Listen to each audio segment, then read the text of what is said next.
الحمدللہ الحمدللہ وکفا والصلاة والسلام علی عبادہ الذین اصطفیٰ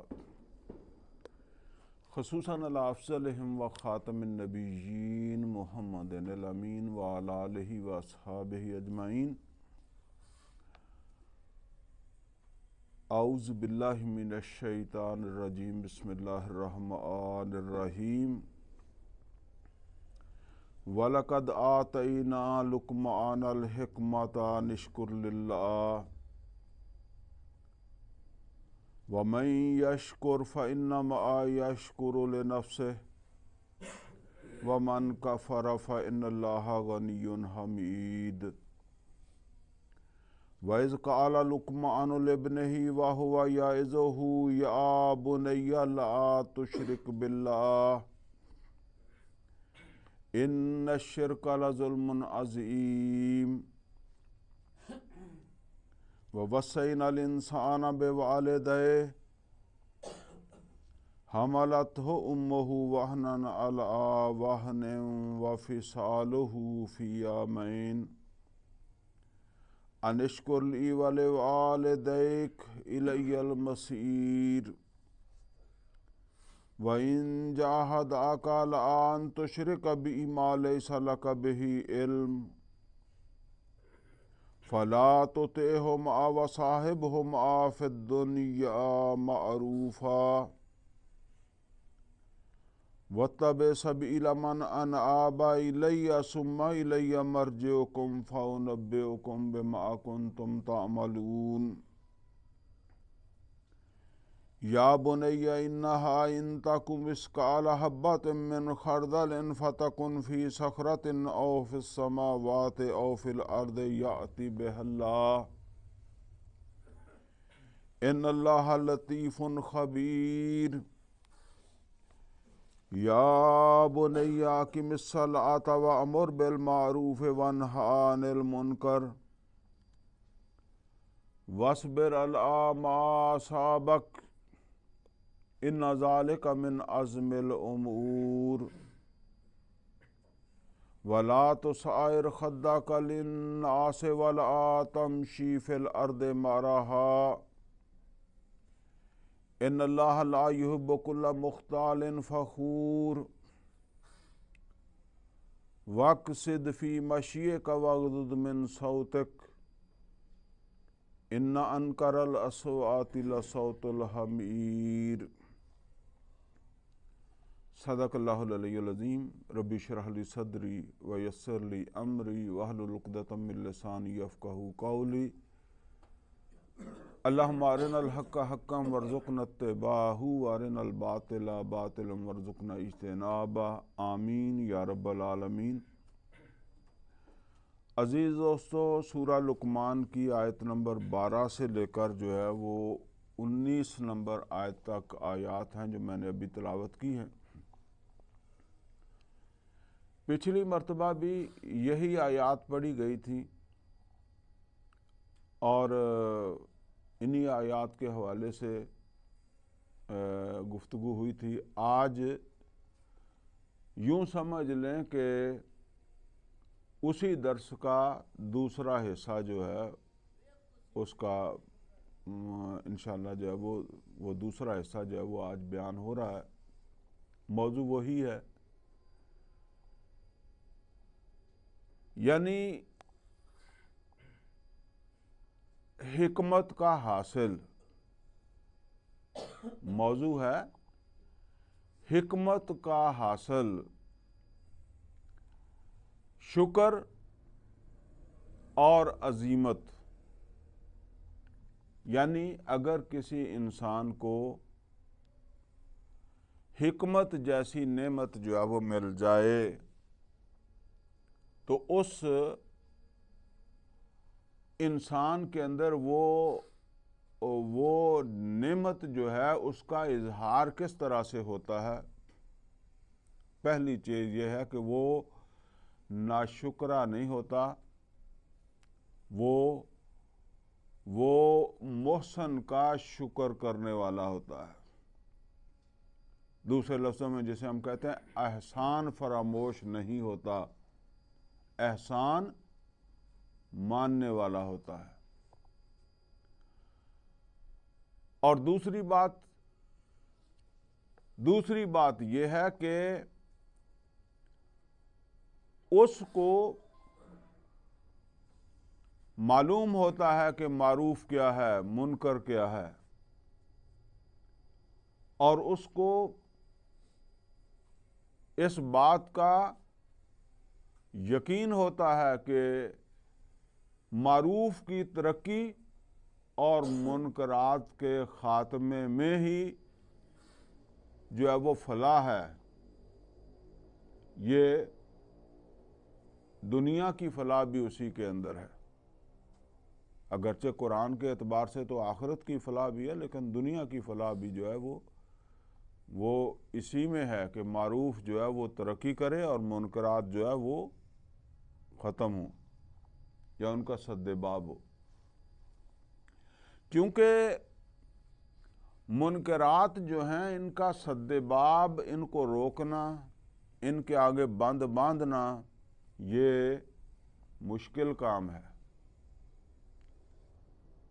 اور معاشرے کی طرف سے رد عمل بھی آتا ہے۔ یعنی جب آپ کسی کو کوئی چیز متحرک ہوتی ہے نا تو اس کو روکتے ہیں تو آپ کا زور لگتا ہے، بعض اوقات نقصان ہو جاتا ہے۔ مثال کے طور پر آگے سے کوئی آدمی دوڑا آ رہا ہے نا تو اب آپ اس کو روکنا چاہتے ہیں، کیونکہ وہ پوری طاقت سے دوڑا آ رہا ہے نا، تو ہو سکتا ہے آپ گر جائیں روکتے وقت، وہ آپ کے ایسا دھکا لگے کہ آپ گریں اور وہ آپ کے اوپر ہو، چوٹ آپ کو آ جائے، ٹھیک ہے نا۔ تو یہ ایسے ہی سمجھ لیں، برائی کو روکنا، منکرات کو روکنا جو ہے نا، یہ اس کا ایک حصہ ہے کہ جو ہے وہ برائیوں کو روکنے والے کو سخت یا تلخ رد عمل جو ہے اس کا سامنا کرنا پڑتا ہے۔ اس کے لیے پھر حوصلہ چاہیے، ہمت چاہیے۔ لہٰذا جو ہے نا وہ جب اس طرح کا معاملہ ہوتا ہے تو آدمی پھر آگے باندھنے کی بجائے سائڈ پہ ہو جاتا ہے، آگے کھڑا ہونے کی بجائے کیا کرتا ہے، جب آپ کو یہ خطرہ ہو کہ یہ جو دوڑا آ رہا ہے تو میں اس کو روکنے لگوں گا تو یہ مجھے دھکا دے کے میرے اوپر سے گزرے گا، تو پھر آپ بعض اوقات ایک طرف ہو جاتے ہیں، رستہ دے دیتے ہیں کہ چل بھئی اس کو رستہ دے دو۔ تو آدمی جو ہے وہ پھر برائی کو روکنے کی بجائے کیا کرتا ہے، اس کو رستہ دے دیتا ہے، اپنے تحفظ کی وجہ سے، اپنے آپ کو بچانے کے لیے۔ اور جو اس کا راستہ روکتے ہیں پھر وہ بڑے حوصلے والے ہوتے ہیں، ہمت والے ہوتے ہیں، ان کو یقین ہوتا ہے کہ اگرچہ کچھ نقصان ہو بھی سکتا ہے، زیادہ بھی ہو سکتا ہے نقصان، لیکن یہ کام کرنے کا ہے اور یہ ہمیں کرنا ہے۔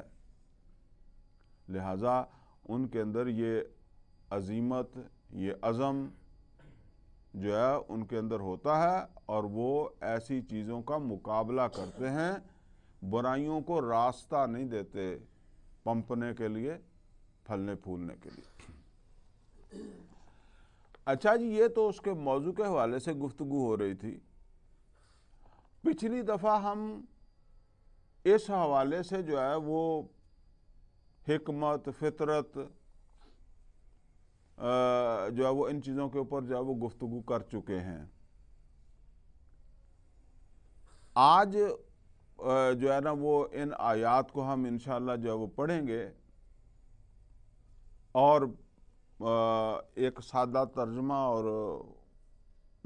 اس ترجمے کے ساتھ جو ہے وہ اس میں جو حکمت کی باتیں ہیں اس کو سمجھنے کی کوشش کریں گے۔ البتہ ایک چیز جو ہے وہ میں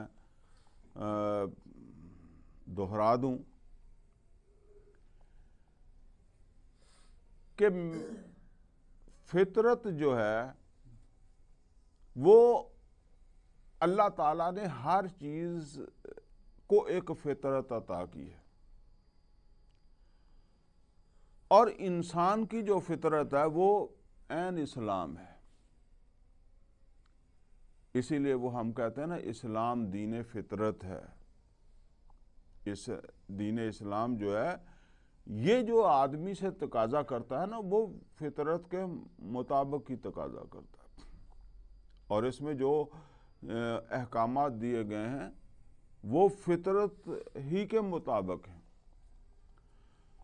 بہرحال یہ ایک علیحدہ بات ہے، پچھلی دفعہ میں عرض کر چکا ہوں کہ فطرت جو ہے وہ بعض اوقات، اکثر اوقات سلامتی والی نہیں رہتی، وہ متاثر ہو جاتی ہے، ماحول سے متاثر ہو جاتی ہے، حالات سے متاثر ہو جاتی ہے. تو اس وجہ سے پھر انسان جو ہے وہ ظاہر بات ہے کہ وہ جو عمل کر رہا ہوتا ہے وہ اکثر اوقات جو ہے وہ اس متاثر شدہ جو فطرت ہے اسی کے ساتھ جو ہے وہ کر رہا ہوتا ہے. اسی لیے وہ پھر جو ہے نا وہ اسلام کے خلاف جو ہے وہ چل رہا ہوتا ہے. بہرحال یہ بات ہم سمجھ چکے ہیں کہ ایسا انسان جو ہے اس میں سب سے پہلی چیز، پہلا وصف جو پیدا ہوتا ہے حکمت کے نتیجے میں وہ ہے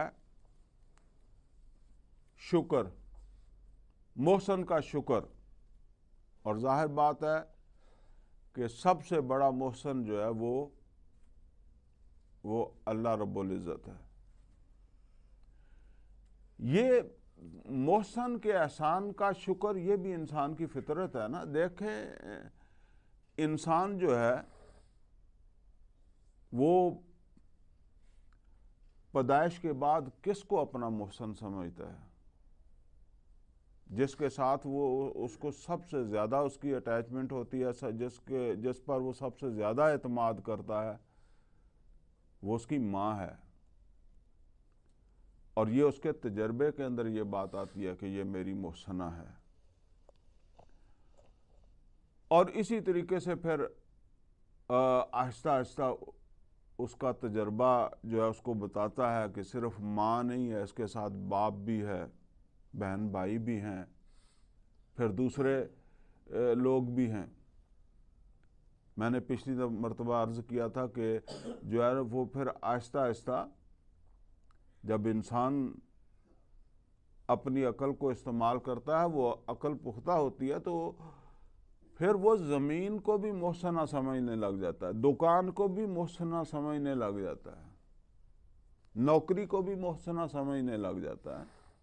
اس لیے کہ ماں بھی پالتی ہے تو زمین بھی پالتی ہے، دکان بھی پالتی ہے، نوکری بھی پالتی ہے.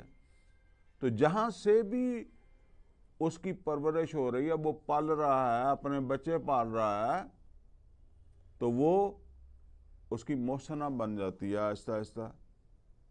اور اسی تصور کے پیش نظر پھر جو ہے نا سورج پرستی اور اسی طریقے سے جو ہے وہ دھرتی کی پوجا، دھرتی ماتا، اس طرح کے تصور جو ہے وہ آئے ہیں. البتہ اگر انسان اپنی عقل کی روشنی کے اندر، فطرت سلامت ہے اور عقل کی روشنی کے اندر آگے بڑھتا رہے تو وہ اس نتیجے پر پہنچے گا کہ میری ماں کا مجھ پر جو احسان ہے وہ اس وجہ سے ہے کہ اسے یہ توفیق اور صلاحیت یا اس کے اندر یہ جذبہ رکھا گیا ہے، اور رکھنے والی وہ ذات ہے جسے ہم اللہ کہتے ہیں. لہذا ماں بھی حقدار ہے کہ اس کا شکر ادا ہو، اور پھر سب سے بڑھ کر اللہ حقدار ہے کہ اس کا شکر ادا ہو. اسی طریقے سے زمین بھی میری محسنہ ہے، لیکن زمین کے اندر یہ وصف جس نے رکھا ہے وہ اس سے کہیں بڑا محسن ہے. لہذا جس کو بھی ہم سمجھیں گے کہ یہ ہمارا محسن ہے تو آخر میں نتیجہ یہ نکلے گا کہ اس شخص نے جو مجھ پر احسان کیا ہے وہ احسان کرنے کی قدرت اور صلاحیت جس نے بخشی ہے وہ اس سے بڑا محسن ہے. لہذا اللہ کا احسان پہلے ہے، اللہ پہلے محسن ہے اور بعد میں کوئی دوسرا ہوگا. اور اس کا مطلب کیا ہے؟ اس کا مطلب یہ ہے کہ اگر کبھی دونوں محسن ایک آمنے سامنے آ جائیں تو میں کدھر جاؤں گا؟ کہتا ہے نا کہ جی وہ دونوں میرے دوست ہیں، اب میں درمیان میں پھنس گیا. ایک طرف ماں ہے، ایک طرف باپ ہے. اب درمیان میں بندہ پھنس جاتا ہے نا کہ ماں کہتی ہے ایسے کرو، باپ کہتا ہے ایسے کرو. اسی طرح اللہ کہتا ہے ایسے کرو اور ماں یا باپ کہتا ہے ایسے کرو. تو اس میں کیا رویہ آدمی جو ہے وہ اختیار کرے؟ وہ ہے جو یہاں ابھی انشاءاللہ ہم پڑھیں گے. فرمایا وَلَقَدْ آتَيْنَا لُقْمَانَ الْحِكْمَةَ أَنِ اشْكُرْ لِلَّهِ، بے شک ہم نے لقمان کو حکمت، دانائی عطا کی تھی. اور میں نے پچھلے درس میں تفصیل کے ساتھ بتایا ہے کہ دو چیزیں جب انسان کو مل جائیں تو اس کے نتیجے میں جو صلاحیت پیدا ہوتی ہے اس کو حکمت کہتے ہیں. وہ دو چیزیں کیا ہیں؟ فطرت کی سلامتی اور عقل کی پختگی. عقل پختہ ہوتی ہے نا، ایک بچے میں بھی عقل ہوتی ہے لیکن ابھی وہ پختہ نہیں ہوتی، وہ ایک عمر میں جا کر پختہ ہوتی ہے. اور عقل کا معاملہ یہ ہے کہ وہ وقت کے ساتھ ساتھ پختہ ہوتی ہے، اور فطرت جو ہے اس کے لیے خطرہ یہ ہے کہ وہ وقت کے ساتھ ساتھ ماحول اور حالات سے متاثر ہو جاتی ہے. ٹھیک ہے نا؟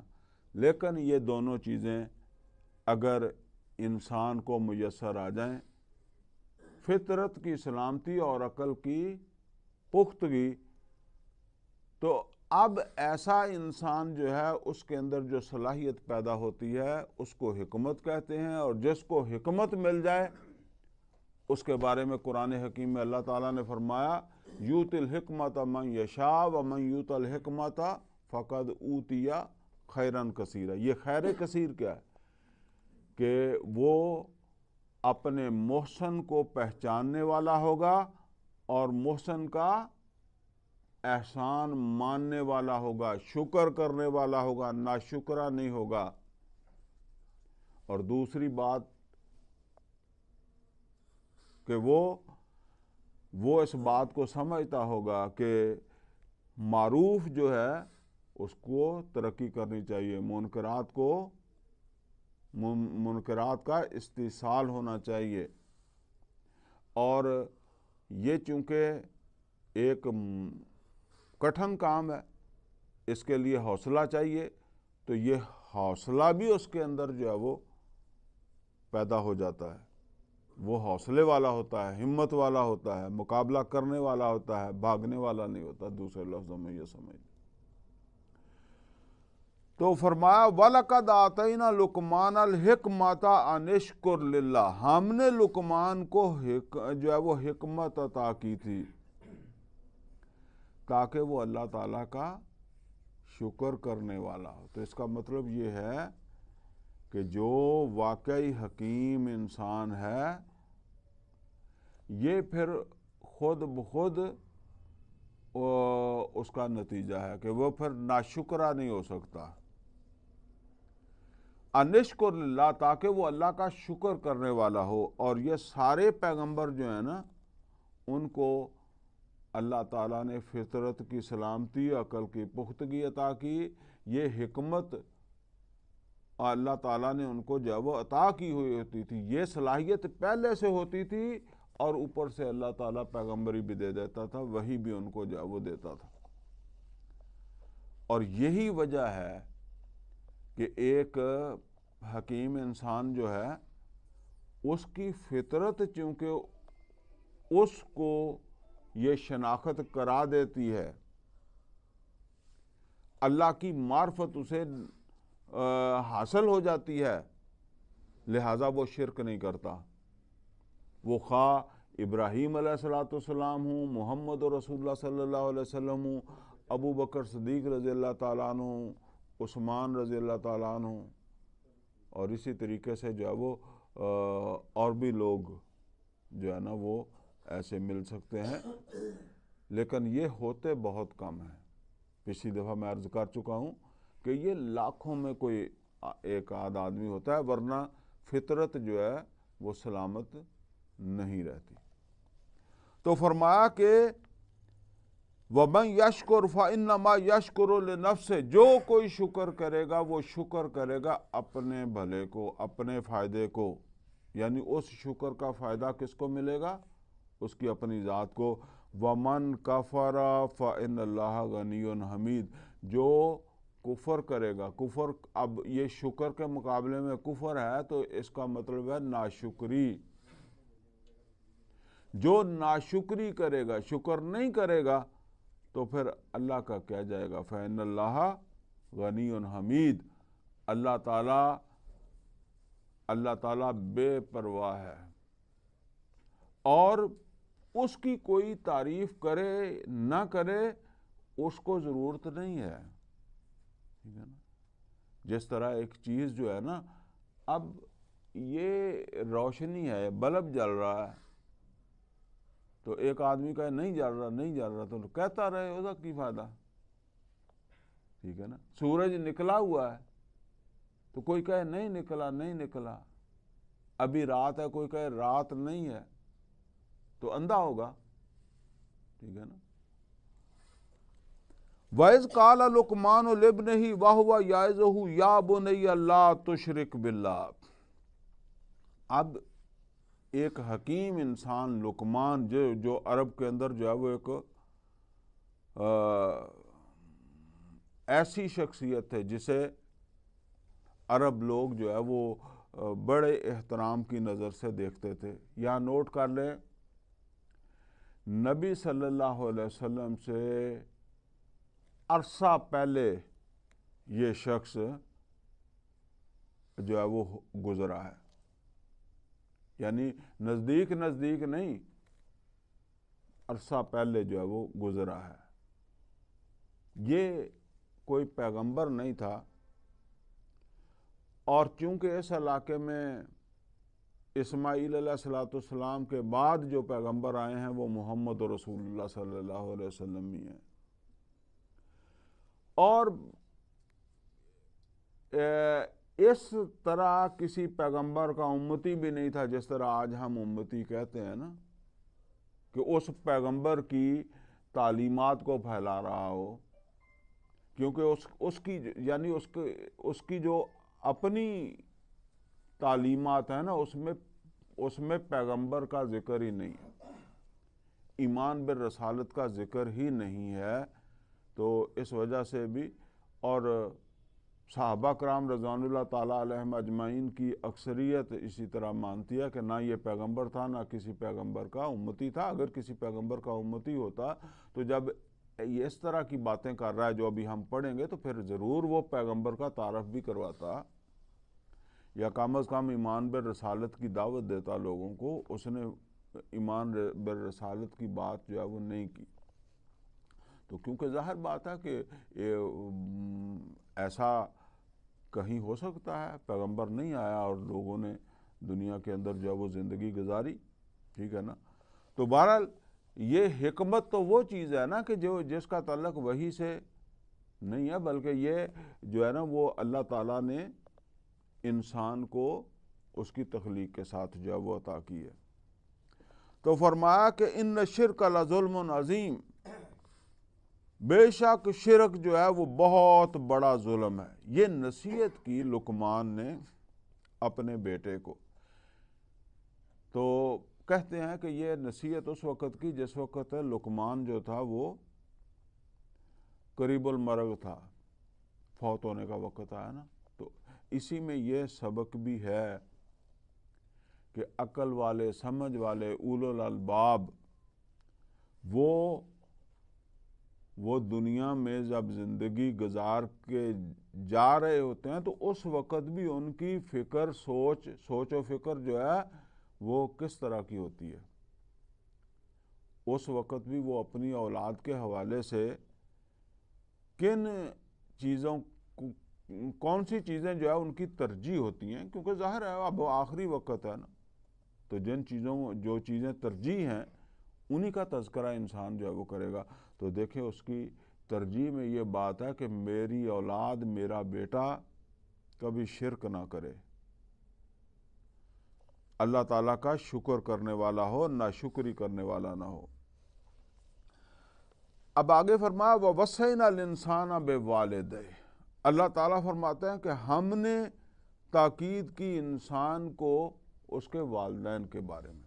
اب یہاں ایک بات سمجھ لیں کہ نصیحتیں تو لقمان کی ہم پڑھ رہے تھے، تو ساتھ ہی اب بات آ گئی اللہ تعالیٰ کی طرف سے والدین کے حقوق کی بات آ گئی۔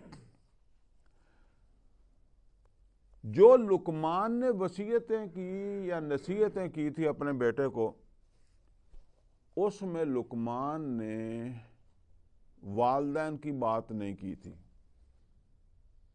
والدین کے حقوق کا تذکرہ نہیں کیا تھا۔ اچھا کیوں نہیں کیا؟ اس کی کئی وجوہات ہو سکتی ہیں جو میں آپ کے سامنے عرض کر دیتا ہوں۔ نمبر ایک یہ کہ وہ پیغمبر نہیں تھا، ایک حکیم انسان تھا، تو کوئی کمی بیشی ہو سکتی ہے، ٹھیک ہے نا، پیغمبر کی بات میں کمی بیشی نہیں ہو سکتی نا۔ پچھلی دفعہ جو درس ہوا تھا اس میں نے آپ کو بتایا تھا نا کہ نبی صلی اللہ علیہ وسلم کو ایک آدمی نے ایک موقع کے اوپر لقمان کی باتیں جو ہے وہ سنائی جو کسی کتاب کے اندر درج تھی، تو نبی صلی اللہ علیہ وسلم نے ان باتوں کو پسند کیا، آپ نے تعریف کی کہ بہت اچھی باتیں ہیں، لیکن میرے پاس جو باتیں ہیں یہ، یا جو باتیں میں کہتا ہوں وہ اس سے زیادہ اچھی ہیں، کیونکہ وہ ان کی بنیاد وہی ہے۔ تو ظاہر بات ہے کہ اس کا مقابلہ تو وہ اس طرح نہیں ہو سکتا۔ بہرحال ایک بات تو یہ ہے۔ دوسری بات یہ ہے کہ لقمان جو ہے وہ کس کے ساتھ باتیں کر رہا ہے؟ اپنے بیٹے کے ساتھ۔ تو بعض اوقات آپ کو پتا ہے کہ اپنا حق مانگنا مشکل ہو جاتا ہے، ٹھیک ہے نا۔ آدمی بعض اوقات بیٹے کے ساتھ بات کرتے ہوئے اس کو مشکل آ جاتی ہے، استاد کو شاگرد کے ساتھ بات کرتے ہوئے مشکل آ جاتی ہے۔ مثال کے طور پر اب ایک استاد جو ہے وہ اپنی کلاس میں کسی شاگرد سے یہ کہے کہ تمہیں میری عزت کرنی چاہیے، یا اس کو یہ کہے کہ شاگرد کو استاد کی عزت کرنی چاہیے، وہ اکیلا شاگرد ہے، تو اب اس کا مطلب کیا ہے؟ اس کا مطلب یہ ہے کہ استاد اس سے تقاضا کر رہا ہے کہ تو میری عزت نہیں کر رہا، یہ مشکل ہو جاتی ہے نا۔ بعض اوقات میرے دل میں یہ بات آتی ہے کہ میں اپنے بچے کو یہ بات کہوں، ایسے کر لو،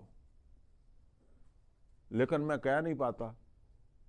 میرے دل میں کیا بات آتی ہے کہ کوئی دوسرا اس کو کہہ دینا، ٹھیک ہے نا۔ تو مشکل ہوتا ہے بعض اوقات بات کرنا۔ بات کوئی غلط نہیں ہوتی، لیکن دقت ہوتی ہے کہ جو ہے نا وہ کبھی آپ دیکھیں گے کوئی باپ جو ہے وہ آپ سے کبھی ایسا آپ کو چانس ہوا کہ اس نے کہا یار آپ ذرا میرے بیٹے کو یہ بات تو تھوڑی سمجھانا نا، تو یہ بات بھی مشکل ہوتی ہے۔ کرنا تو اس وجہ سے اس نے نہیں کی۔ تیسری بات یہ ہو سکتی ہے کہ اپنا حق جو ہے نا وہ آدمی معاف بھی کر سکتا ہے، یعنی اپنا حق ہے نا، باپ اپنا حق بیٹے سے نہ لے۔ قرآن کریم کے اندر ہے نا کہ مریم سلام علیہا کی جو والدہ تھی اس نے منت مانی تھی کہ اللہ تو جو بچہ مجھے دے گا ہم اس پر اپنا کوئی حق نہیں رکھیں گے، ہم اسے وقف کر دیں گے تیرے دین کے لیے، یعنی ہم بطور والدین اس پر کوئی حق نہیں رکھیں گے، بس ہماری کوئی ڈیوٹی نہیں ہوگی۔ تو والدین اپنا حق جو ہے نا اس کو چھوڑ بھی سکتے ہیں، کوئی آدمی بھی اپنا حق چھوڑ سکتا ہے، وہ تو کوئی ایسی بات نہیں ہے۔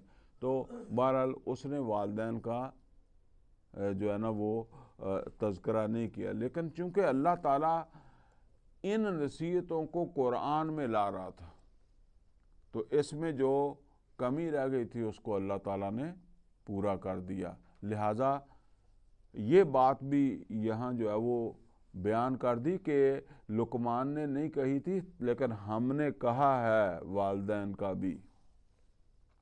اور یہاں ایک بات اور سمجھ لے،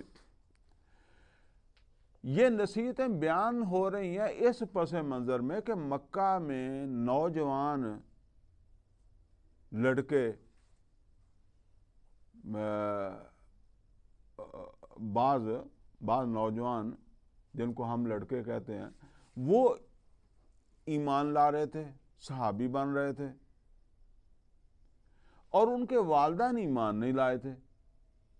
تو اب والدین جو ہے نا وہ اپنے بچوں کو کمپیل کر رہے تھے، پریشرائز کر رہے تھے، منع کر رہے تھے کہ تم محمد رسول اللہ صلی اللہ علیہ وسلم کو چھوڑ دو، ان کا ساتھ چھوڑ دو۔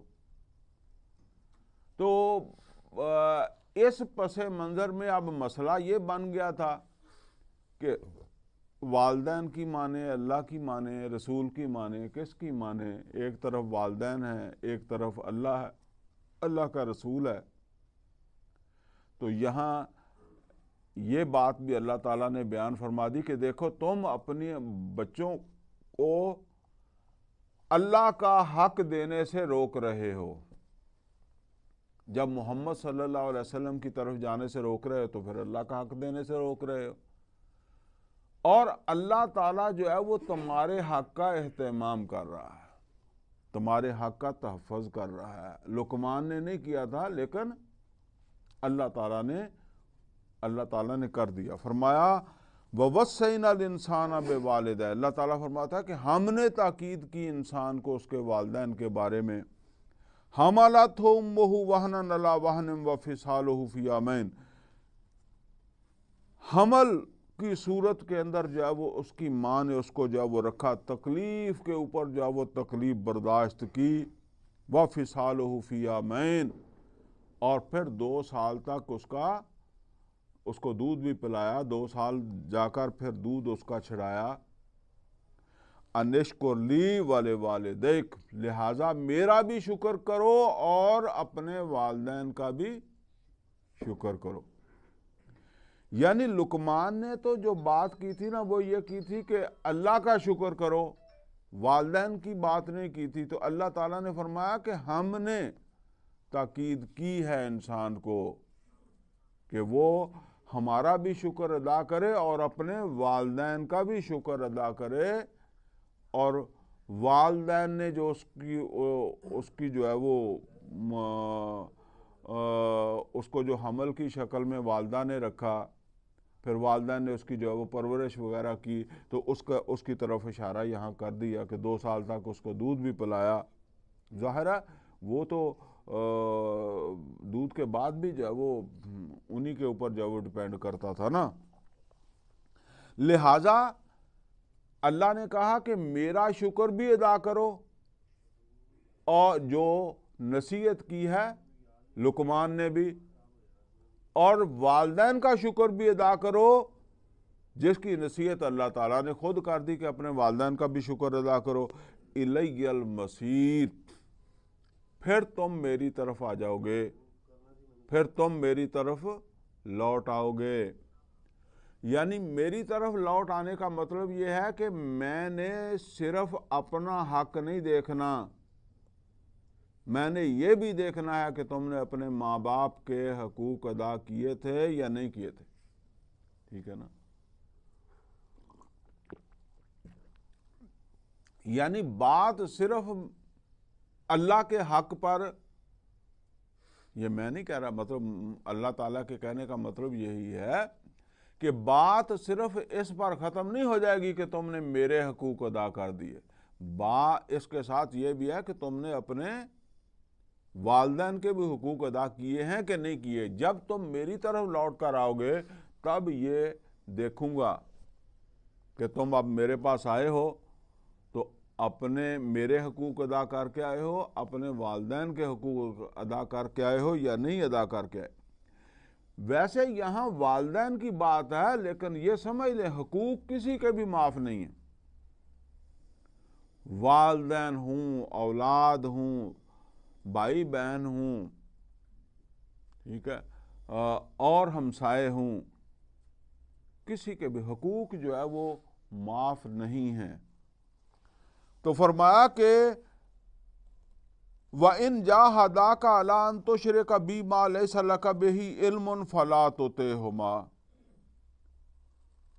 اگر تمہارے والدین تمہارے ساتھ کشمکش کریں، وَإِن جَاهَدَاكَ، اگر یہاں ایک سمجھ لیں کہ یہاں اب لفظ جہاد آ رہا ہے۔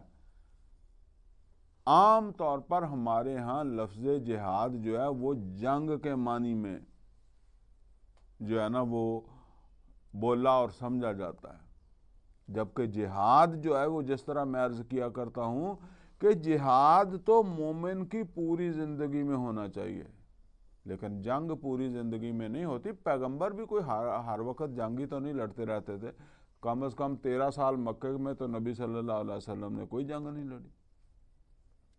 تو جہاد تو پورا عرصہ ہوا ہے، وحی کے نزول کے بعد جہاد ہی ہے، اور اسی لیے میں وہ عرض کیا کرتا ہوں کہ اگر مقصد وہی ہمارا بھی ہے جو محمد رسول اللہ صلی اللہ علیہ وسلم کا مقصد تھا تو پھر یہ جہاد ہی ہے۔ اگر وہ مقصد نہیں ہے تو پھر یہ صرف پڑھنا پڑھانا ہے۔ اگر وہ ٹارگٹ ہے اور اس ٹارگٹ کی طرف جو ہے وہ ہم کوشش کر رہے ہیں تو پھر یہ جہاد فی سبیل اللہ ہی ہے۔ پھر اس میں جان، مال، وقت، صلاحیتیں، پیسہ جو بھی لگ رہا ہے وہ جہاد فی سبیل اللہ ہے۔ اب یہ بات آ رہی ہے کہ اگر تمہارے والدین جو ہیں وہ تمہارے ساتھ کشمکش کریں اور تمہیں مشرک بنانا چاہیں جبکہ تم ایمان لے آئے ہو، تم اللہ کی طرف آ گئے ہو، تم محمد اور رسول اللہ صلی اللہ علیہ وسلم پر ایمان لائے ہو، تمہارے والدین اب تمہیں پریشرائز کر رہے ہیں، ترغیب بھی دے رہے ہیں، پیار سے بھی کہتے ہیں، غصے سے بھی کہتے ہیں کہ چھوڑ دو محمد اور رسول اللہ صلی اللہ علیہ وسلم کو، تو اب یہ وہ بات ہو گئی جو میں نے پہلے عرض کیا تھا کہ ایک طرف اللہ ہے اور ایک طرف ابا ہے یا اماں ہے، تو اب اماں کی مانے، اللہ کی مانے۔ تو ایک اصول بتا دیا نبی صلی اللہ علیہ وسلم نے، لا طاعۃ لمخلوق فی معصیت الخالق، مخلوق میں سے کسی کی اطاعت نہیں ہے جب اللہ کی نافرمانی ہونے لگے اس کی اطاعت کر کے۔ مخلوق میں ماں باپ بھی ہیں، بیوی بھی ہے، اولاد بھی ہے، ہمسائے بھی ہیں، دوست بھی ہیں، کوئی بھی جو ہے نا سب مخلوق ہیں، حکومت بھی مخلوق ہے۔ اچھا اگر اللہ کی نافرمانی نہیں ہوتی تو آپ اطاعت کریں، ماں باپ کی بھی اطاعت کریں، اور جو ہے نا وہ استاد کی بھی اطاعت کریں، بزرگوں کی اطاعت کریں، حکمرانوں کی اطاعت کریں، ٹھیک ہے نا۔ لیکن اگر حکمرانوں کا حکم، ماں باپ کا حکم دوست کا حکم، بزرگ کا حکم اگر وہ ایسا ہے کہ اگر وہ مانا جائے تو اللہ کی نافرمانی یا رسول کی نافرمانی ہو جائے گی، فَلَا تُطِعْهُمَا، اللہ نے کہا پھر ان کی بات نہیں مانو۔ اچھا، بات نہیں مانی لیکن حق جو ہے وہ برقرار رہے گا۔ مثال کے طور پر کسی کے باپ نے اپنے بچے سے یا اپنی اولاد سے کوئی ناجائز تقاضا کیا۔ اب کسی کا باپ چور تھا، وہ کہتا تھا کہ بیٹے کو کہ تم ہی میرے نال چال چوری کرا، ٹھیک ہے نا، تو چور ہوتے ہیں نا، تو اگر اپنے بچے سے کہتا ہے کہ تم میرے نال چال تے چوری کرا، ٹھیک ہے نا، تو چوری تے منع ہوا، ٹھیک ہے۔ یا کوئی اور اسی طرح کوئی 2 نمبر کام کرتا ہے، شراب بیچتا ہے، وہ اس کو کہتا ہے کہ تو یہ کام کرا میرے نال، تو غلط کام کا، یا وہ نماز پڑھنا چاہتا ہے، اس کو منع کرتا ہے، کہتا ہے نماز نہ پڑھیا کر، ٹھیک ہے نا۔ تو یہاں فرمایا فَلَا تُطِعْهُمَا، پھر ان کی اطاعت نہیں ہے، لیکن ان کا حق ہے۔ 2 چیزیں علیحدہ ہیں، میرے والدین کا میرے اوپر حق ہے۔ اب میرے والدین کوئی بات ایسی کرتے ہیں جو میں سمجھتا ہوں کہ غلط ہے، ناجائز ہے، تو میں وہ بات نہ مانوں، البتہ ان کے جو حقوق ہیں وہ ساقط نہیں ہوں گے۔ یعنی یہ نہیں ہے کہ میں غصے میں آ کر جو ہے میں کہوں جی بس یہ تو ہیں ہی ایسے، ان کی سوچ ہی ایسی ہے، ان کی بات ہی ایسی ہے، لہذا ان کا کوئی حق بھی نہیں رہا۔ ان کا حق اپنی جگہ برقرار رہے گا، کسی کا بھی۔ تو فرمایا کہ فَلَا تُطِعْهُمَا وَصَاحِبْهُمَا فِي الدُّنْيَا مَعْرُوفًا، ان کے ساتھ مصاحبت اختیار کرو معروف طریقے سے۔ وَاتَّبِعْ سَبِيلَ مَنْ أَنَابَ إِلَيَّ، البتہ اس کے رستے پر چلو جس کا رخ میری طرف ہے۔ کیا مطلب ہے؟ اللہ کی طرف رخ کس کا تھا؟ وہ تھا محمد رسول اللہ صلی اللہ علیہ وسلم کا۔ والدین کا رخ کس کی طرف تھا؟ وہ تھا شیطان کی طرف۔ فرمایا والدین کی اطاعت نہ کرو، کب؟ جب انہوں نے کوئی ایسی بات کر دی ہے جس میں اللہ اور اس کے رسول کی نافرمانی ہوتی ہے، تو اتباع تو کرو جس کا رخ میری طرف ہے، یعنی محمد رسول اللہ صلی اللہ علیہ وسلم کی، البتہ اپنے والدین کے حقوق ادا کرو، ان کے ساتھ معروف طریقے سے مصاحبت اختیار کرو۔ ثم الی مرجعکم فانبئکم بما کنتم تعملون، اور پھر تم میرے پاس آ جاؤ گے اور میں بتا دوں گا کہ تم نے کیا کیا۔ میں والدین کو بھی بتا دوں گا کہ میں تو تمہارے حقوق جو تھے ان کو محفوظ کر رہا تھا۔ لقمان نے تو ذکر ہی نہیں کیا تھا، لیکن میں نے اس کا بھی اہتمام کر دیا، اور تم میرے حقوق جو ہے ان سے اپنی اولاد کو جو ہے وہ منع کر رہے تھے۔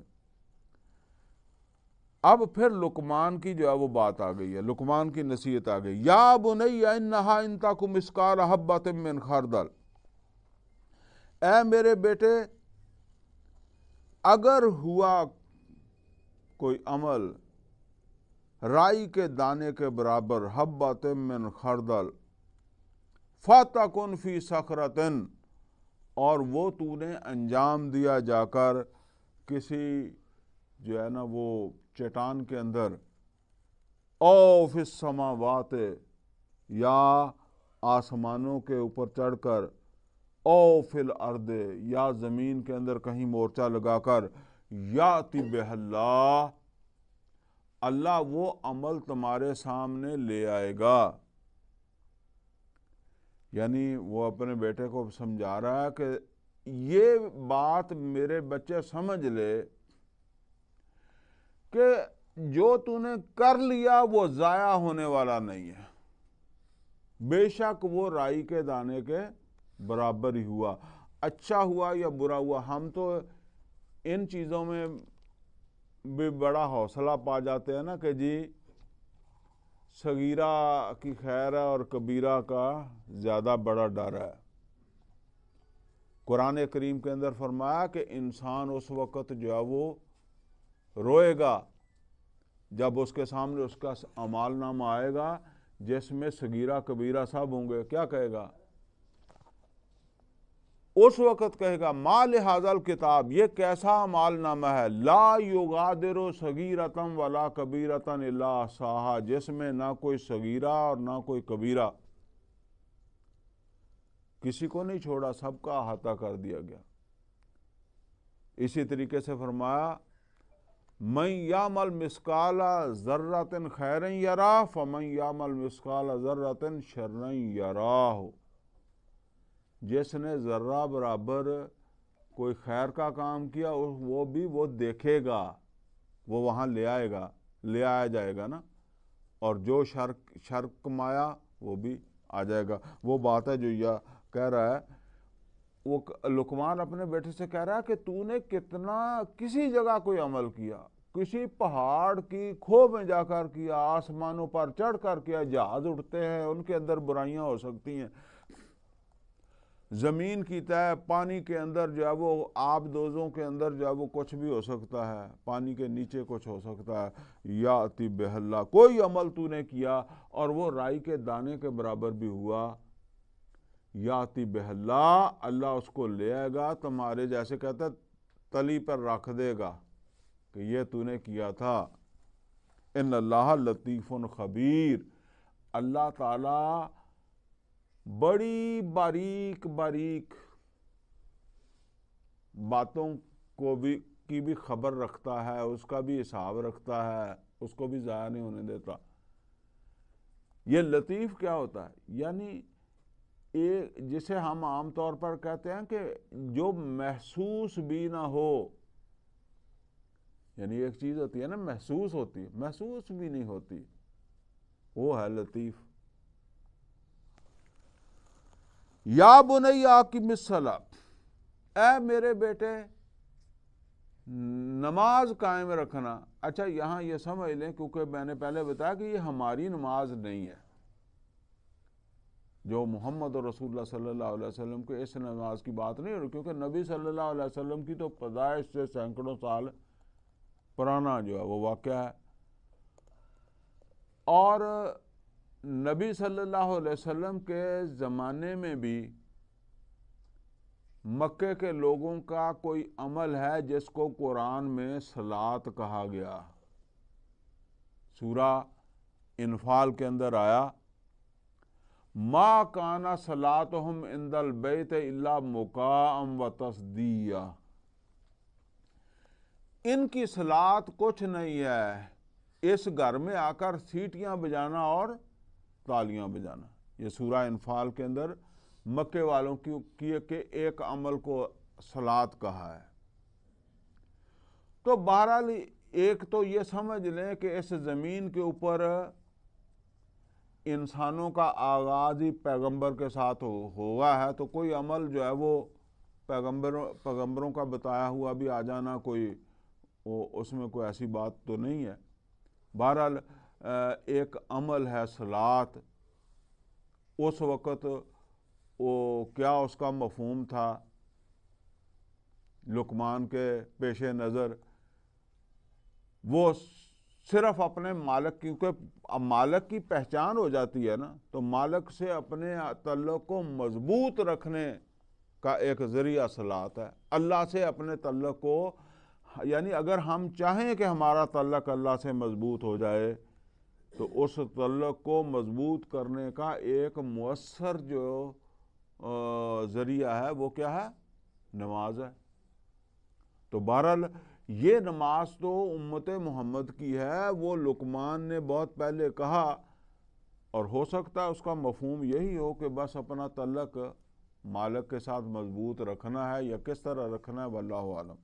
تو اس نے کہا کہ اللہ کے ساتھ اپنے تعلق کو، مطلب یہ ہے کہ اللہ کے ساتھ اپنے تعلق کو مضبوط رکھنے کے لیے صلاۃ کا عمل جو ہے وہ کرتے رہنا۔ اقم الصلاۃ وامر بالمعروف، اور معروف کا حکم دیتے رہنا، وَانْهَا عَنِ الْمُنْكَرِ، اور منکرات سے منع کرتے رہنا، منکرات سے جو وہ روکتے رہنا، معروف کا حکم دیتے رہنا، منکرات سے روکتے رہنا۔ ان ذالک من عزم الامور،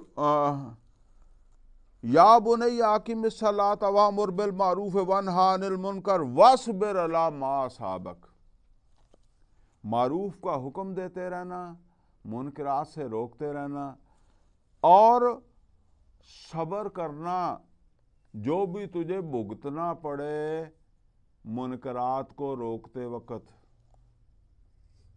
یعنی یہ بات وہ سمجھتا ہے کہ منکرات کو روکنے والے کو پھر وہ جو ہے وہ نرم گرم سے واسطہ پڑے گا، ٹھیک ہے نا، تو اسے پھر کوئی تنگی ترشی جو ہے وہ برداشت کرنی پڑے گی۔ تو اگر اس کے اندر یہ حوصلہ ہی نہیں ہوا، ہمت ہی نہیں ہوئی، جذبہ نہیں ہوا، دیکھیں آپ کے اندر اگر جذبہ ہے تو آپ تکلیف برداشت کر لیں گے، اگر آپ کے اندر جذبہ نہیں ہے تو پھر آپ تھوڑی سی تکلیف جو ہے اسی پر ہی جو ہے وہ اس کو ہی کافی سمجھیں گے، جی بس بہت کچھ یہ نقصان کر لیا ہم نے، ٹھیک ہے نا۔ تو وہ جسے کہتے ہیں نا کہ کسی چیز کی چاہت جو ہے، اگر جتنی وہ چاہت ہوگی اتنی آپ اس کے لیے رکاوٹیں پھلانگ لیں گے، راستے کی مشکلات جو ہے ان کو جو ہے وہ آپ برداشت کر لیں گے۔ تو فرمایا کہ وَانْهَا عَنِ الْمُنْكَرِ وَاصْبِرْ عَلَىٰ مَا أَصَابَكَ إِنَّ ذَلِكَ مِنْ عَزْمِ الْأُمُورِ، بے شک یہ بڑے عزم سے کرنے والا کام ہے۔ یعنی ویسے تو یہ سارے ہی بڑے عزم کے ساتھ کرنے، ان ذالک من عزم الامور، یہ وہ کام ہیں جن کے لیے بڑا عزم چاہیے۔ میں نے وہ موضوع کے وقت بتایا تھا نا کہ جو ہے نا وہ عزم اور حوصلہ یہ بھی ایک صلاحیت ہے جو حکیم انسان ہے اس کے اندر جو ہے وہ یہ پیدا ہو جاتی ہے۔ تو اسی لیے وہ ایک حکیم انسان سمجھا رہا ہے نا اپنے بیٹے کو، ان ذالک من عزم الامور، بے شک یہ وہ کام ہے جو پر عزم ہو کر کیے جاتے ہیں۔ یعنی ایک وہ کام ہے کہ جو آپ وہ جسے کہتے ہیں کہ کوئی زیادہ سنجیدگی کے ساتھ نہیں کرتے، کوئی اتنی جو ہے وہ کمٹمنٹ کے ساتھ نہیں کرتے۔ دنیا میں اگر آپ کی جتنی کمٹمنٹ ہے نا اتنا ہی آپ کو نتیجہ ملے گا نا۔ آخر انسان ہے، پہاڑوں کو چیر دیتے ہیں، پہاڑوں کو متھا لگا دیتے ہیں، اور حکیم انسان جو ہے وہ تو پھر بڑا حوصلہ اس کے اندر ہوتا ہے۔ نبیوں کو دیکھیں، پیغمبروں کو دیکھیں، ٹھیک ہے نا۔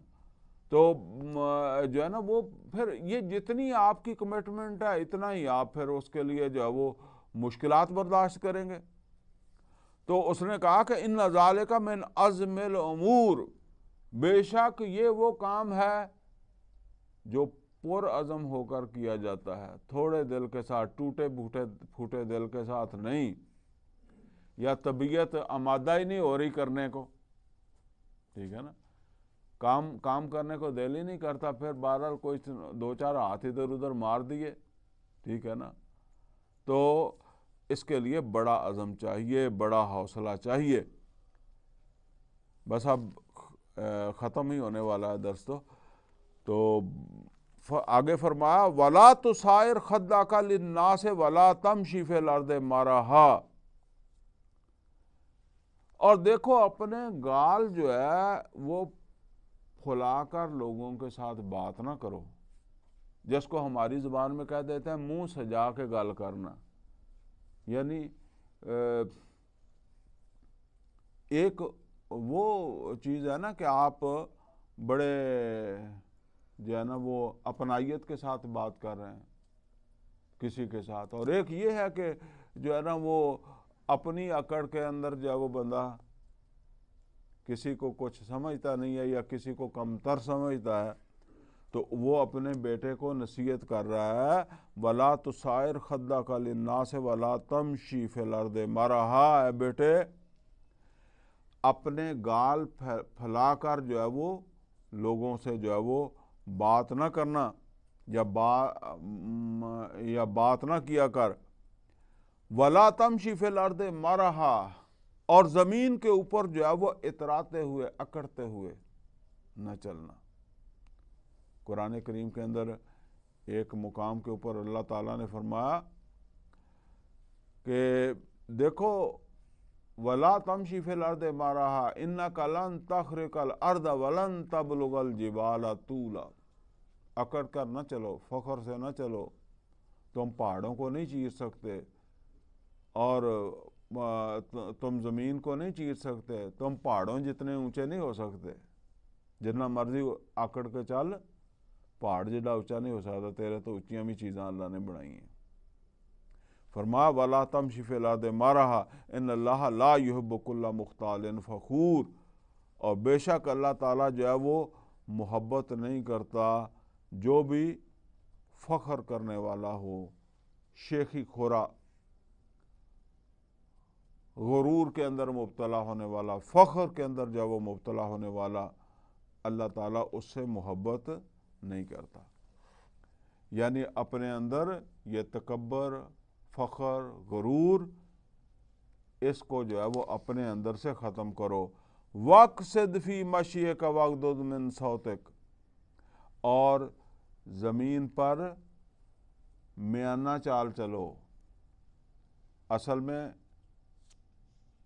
وہ جو کہتے ہیں نا کہ فلاں آدمی جو ہے اس کی چال ہی بدل گئی ہے، یہ اس معنی میں ہے کہ چال کے اندر جو ہے نا وہ چال کے اندر، گفتار کے اندر ایک تکبر، اکڑ وہ بندے کے اندر جو آ جائے. فرمایا وَاقْصِدْ فِي مَشْيِكَ وَاغْضُضْ مِنْ صَوْتِكَ، اور اپنی آواز کو دھیما رکھو.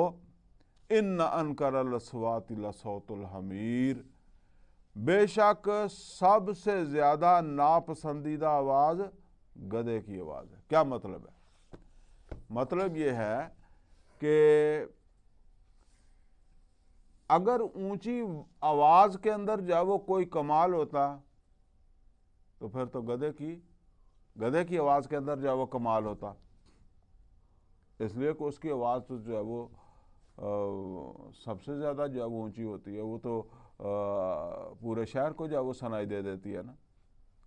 تو مطلب یہ ہے کہ ضرورت کے وقت آواز اونچی ہو سکتی ہے، لیکن یہاں یہ بات کہی جا رہی ہے کہ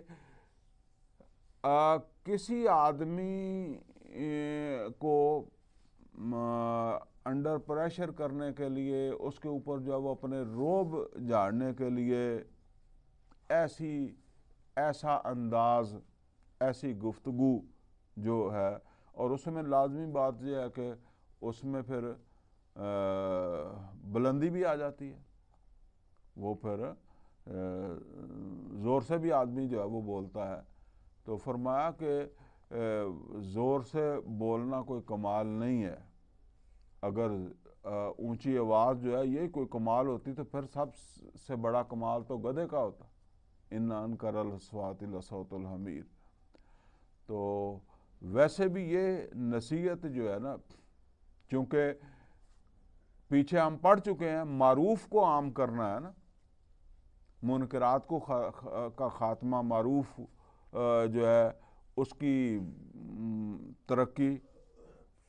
تو ظاہر بات ہے کہ یہ پھر تبلیغ بھی تو اسی کو ہی کہتے ہیں نا. تو تبلیغ کے اندر جو ہے وہ جو انداز اختیار کرنا چاہیے تو وہ اس میں تکبر نہیں ہونا چاہیے، اس میں دھیما پن ہونا چاہیے، محبت ہونی چاہیے. تبھی تو کسی کو جو ہے وہ بات اپیل کرے گی نا. تو اگر ہم روب سے کہیں گے، غصے سے کہیں گے تو پھر وہ بات کسی پر اثر نہیں کرے گی. اللہ تعالیٰ سے دعا ہے کہ اللہ ہمیں قرآن کا فہم عطا فرمائے، عمل کی توفیق عطا فرمائے. اقول قولی ھذا واستغفرہ لی ولکم ولسائر المسلمین والمسلمات۔